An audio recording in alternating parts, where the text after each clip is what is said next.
Yo, what's good, YouTube? It's your boy Up Next.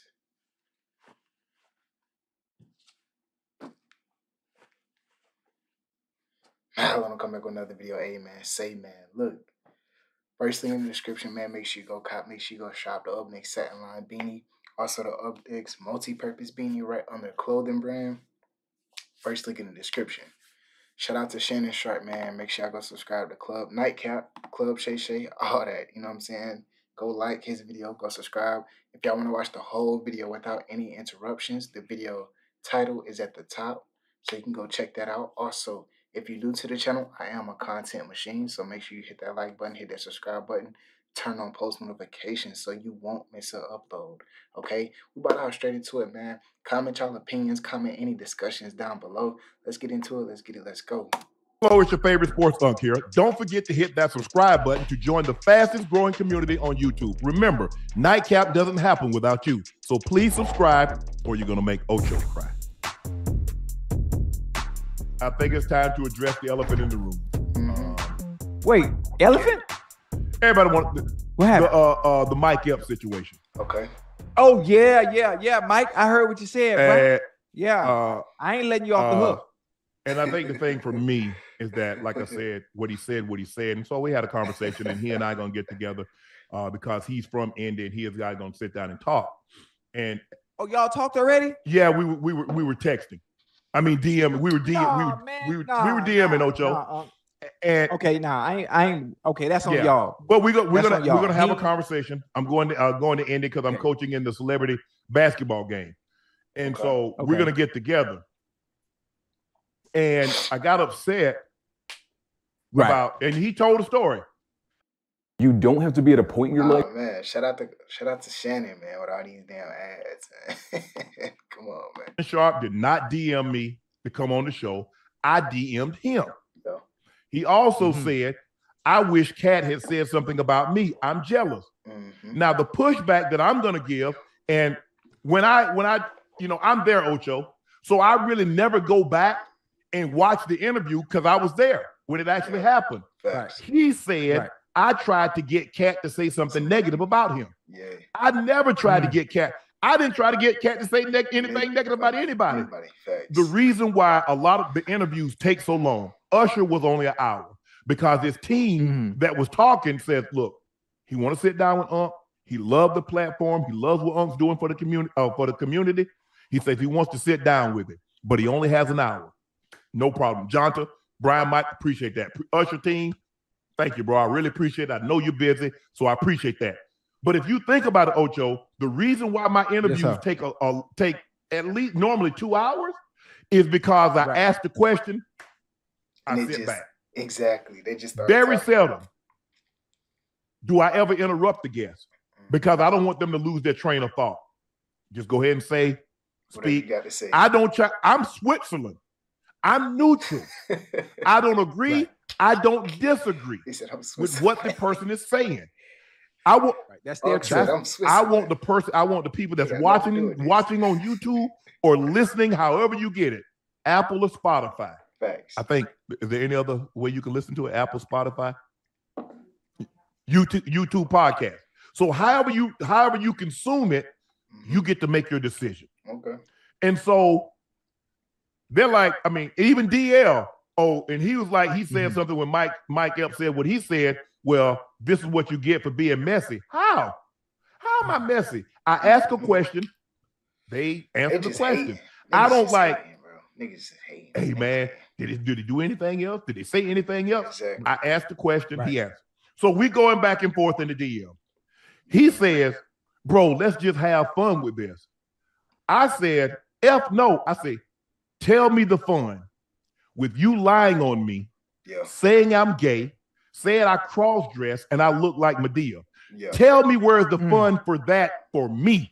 I get it for you. You get the key. You get the laugh. But tell me the fun in it for me. What I'm starting to see, Ocho, messed up. You remember Katt said it. He said, Shannon, he said, this is going to put you in a new realm. This is going to put you in a new stratosphere. He also told me when I got outside, and Jordan can attest to this, he said, they're going to come. He said, they're going to come. He said, because the people that I talked about, they have supporters. Facts. And they're going to come for you. I just want you to know. He says, I want you to be prepared. And he said, it's going to some of them going to be people that you thought you were cool with. But you thought they were cool with you, but they're cooler with the people that I said what I said about. Be like that, bro. So just be careful. What I'm starting to see is that in our community, anytime a black starts to get money, he had to have sold out the community to get it. Now, I want somebody in the chat, and I want somebody to tell me how I sold out the community. Second of all, another time, anytime, a lot of times, not all, a black start to become a little successful, start to make a little paper, the first thing we say, oh, that ain't gay. Yeah, facts. Because they were, and like what they try to do is call into question, because in our community, even though they say somebody might say it, it's still kind of frowned upon. And it's frowned upon in a lot of communities. But I don't know if it's treated as harsh other than the Muslim community than in the black community. But you know what? Even today, calling somebody gay, it really holds no weight. Ocho, it holds no weight today. It holds no weight. They got rules. They got places. Listen, they set a standard for them to where at this point, hey, you gay, okay, and next. But that's not even an insult. Here's the thing, Ocho. People will say, if you repeat something enough, why you think when people give misinformation? If I keep repeating, people will start to believe it's true. Facts. Because a lot of people believe repetitions of a lie will make it true. So if he had just said it once, but he kept repeating it. He kept saying it. Knowing me? Yeah. And I get it. My style is Hollywood. He was gay. Okay, that's his life. That's not mine. Yep. Hollywood and Hollywood no longer style. Listen, bro, that's a real straight man. A real stand-up guy can stand up to another homosexual guy, heterosexual guy. That has nothing to do with me. What he does in bed, what he likes, has nothing to do with me. We use each other's services. He's my stylist. I pay him. That's it. Oh, man, all that extra stuff, y'all hating. Why? Because I'm loyal to Shelly. She was hurt that after 20 plus years of being my stylist, that I had gone outside to hire someone else. And someone else was getting the credit when she was there at CBS. She was there when I started at Fox. She was there when I was going out and doing red carpet events. And I never had a problem. And for me, in my head, I thought I needed someone outside. Right. I didn't buy one thing new when Hollywood started styling me. Everything, all those LV jackets, all that stuff that I already had it. And a lot of the stuff she had already put together, but I took it apart. So when he put it back together, it was just what she had put together. And I told him, I said, Hollywood, I said, bro, I think you did an unbelievable job. I said, but I'm going to go back to Shelly because it's hurting her because she had been through anybody that knows me know I'm loyal. My team is my team. I'm loyal. And it hurt her. And she going to ride for me. Shelly is the closest. Shelly is close to me like my family. Right. She handles everything. All the emails. If you want to get in touch with Shannon quick, call Shelly. So, and I get it. Well, you hanging around with a gay guy. And see, here's the thing, Ocho. If I'm driving my car and I swerve, what's the first thing somebody automatically assumes? He drunk. Yeah, he drunk. Yeah. What if I was on my phone? What if I dropped something? You see how you make assumptions? But that's what we do in our community. Facts. Not, man, Shannon doing good, man. You see, he lost his job. He working so hard. Man, look at it. Yeah. But no. Nope. He got to. Ain't no way that man is sin like that without selling out his community. But still, nobody's told me how I sold out my community. Facts. Nobody okay, where's your proof? So, and I said, Mike, you tell me. Jorge. They straight hating, bro. Whenever you have a little success, they gonna talk bad about you. In it for me that you can lie on my name. I said, and guys out there, if I said your wife has been flushed more than a stadium bathroom, you gonna be cool with that? Ooh. Hell no, you not. If I say things about you, if you got a child that's slow and I made jokes about that, you okay with that? No. So why should I be okay? It's just joke. And I told him this. I said, what I'm starting to see is that jealousy, hate, and envy is being disguised in jokes. Facts. I said, that's what I'm seeing. Oh, it's just a joke. He a comedian. I ain't never hear him call nobody else that. Facts. I ain't never hear him say anything else about that. Just now saying I ain't hear him lie on nobody else's name. Why me? I met Mike in Whole Foods over a decade ago. We had a conversation in Whole Foods about 10 minutes. We exchanged information. The next time I heard from Mike Epps, he had DM'd me about coming on Club Shay Shay. That was it. So, and people say, well, Shannon's just, bro, to get tagged with that, and I ain't got no problem with gay. I'm just not gay. Set it straight, Mark. And I've had a lot of my exes reached out. They're like, Shannon, where does gay is coming from? They need to talk. But see, that's the thing. Yeah. What do you get out of calling me gay? You feel good? That makes you feel good? Some laughs. Because you saying things on the radio behind your screen that you would never say to my face. What's the likelihood that Mike Epps would have said what he said to my face? Or any of these comedians that said what they said, they're not going to say that to my face, Ocho. You know that, I know that. Yeah. Now, when I said I was going to pull up, I was going to see him. He and I was going to have a conversation, and I'm going to say, okay, where did you get this from? Where are you hearing this from? That's not the kind of pulling up we were doing, man. That's not the kind of pulling Ocho, I ain't gonna why am I gonna put my hands on him and mess up my money? Hey, wait a minute. I went and got some black Air Force Ones and some Army fatigue. I was ready to go to Indy. And that's the thing. Now, look, there's this one guy. He wants to come on my show, but I don't have any respect for him, and I don't think he's funny. Okay.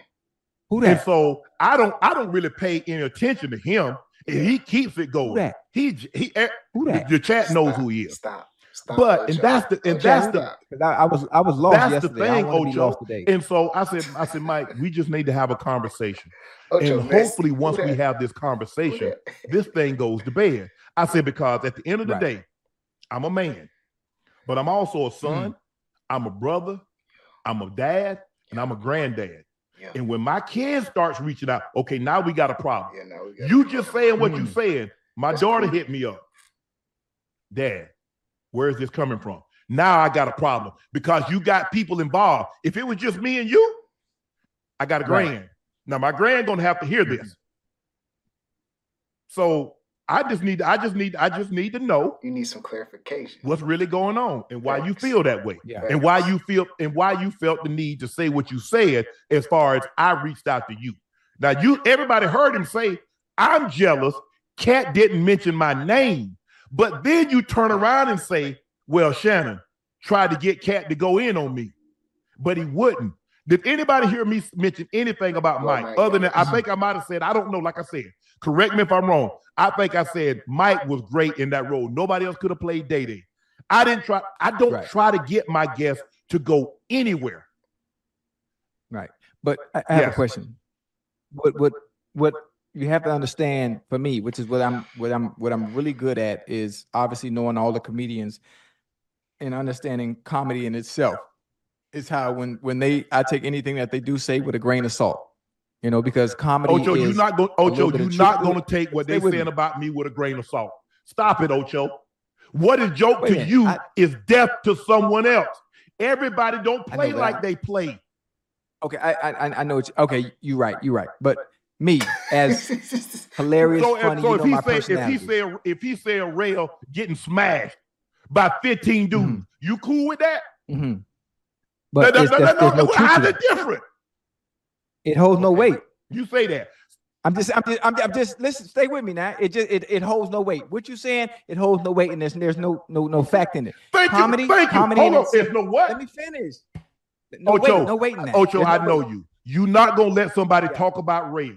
You're not gonna let somebody talk about your kids constantly, lie on you, Yeah, not constantly. Yeah, I understand where you're going. Stay with me, baby. I understand where you're going, but there's no need to get up in arms about certain things that hold no weight and hold no true face value. Do you know how? What somebody said? If that's the case, you stay with me. Every time somebody says something, you're gonna be ready to argue or ready to argue. You don't have to fight every fight. Some fights are not even worth listening to or paying attention to. Our community is easily misled. Yeah, facts. That's why we in the situation that we're in. Yeah. We're not gonna ever get out because why? Can I ask you a question? Who cut your checks? Who in the community cut your checks? The people that support us. What can anybody in our stay with me? Who in our community can say anything about you that's gonna affect your bottom line at the end of the day and you paying your bills? It's the people in the community that support us. We have a heavy African demographic that follow us. Whites too. We got a heavy female, women that follow us. They're gonna always support us, The support's not gonna stop because of what somebody says. That's not gonna stop nothing. Here's the thing. It's gonna mislead them, always bro. Funny until it's on you. As long as it's not about you. Facts. And you see, you and I, we joke, but you and I have a personal relationship. Right. And we know we keep it above the board. Yeah. Right. That's all I'm saying. I don't think I'm asking too much for somebody not to call me out of my name. Yeah. I don't think I'm asking for too much for someone not to lie on me. Yeah, is that asking too much, chat? Nah, is that asking too much? That ain't asking too much, man. But hold up. What about Mike? What about what he said about me? He said I look like a milk dud and I ain't got no eyebrows. He got that from me because what did I call you? Milk dud head, I call you what your head look like shaved monkey nuts. Oh, and he talk about I ain't got no eyebrows. My eyebrows Ocho, come on, Ocho. I get it. I get it. You try to make light of the situation. Listen, I know I'm trying to make light up because we don't need to be, going through this, but Mike still got to see me because now what we can't do is we can't set a precedent and we have an issue with somebody and then you and him talk and then everything be good. Then everybody else will think it's okay to try us. Now, at some point, we got to know what, Ocho? I think look, let me show you. Like I said, my sister sent me this Ocho because crazy, and I hate that I let her down. Ocho said, this is what my sister sent me. Ocho said, we got to stand on business. Ocho said, I'm pulling up with the Black Air Forces. Here it is right here. Nigga ready to kick a dope out Shannon. That nigga Ocho ready to kick a dope out Shannon, man. Shout out to y'all, man. Y'all comment y'all opinions down below and catch y'all for instead of peace.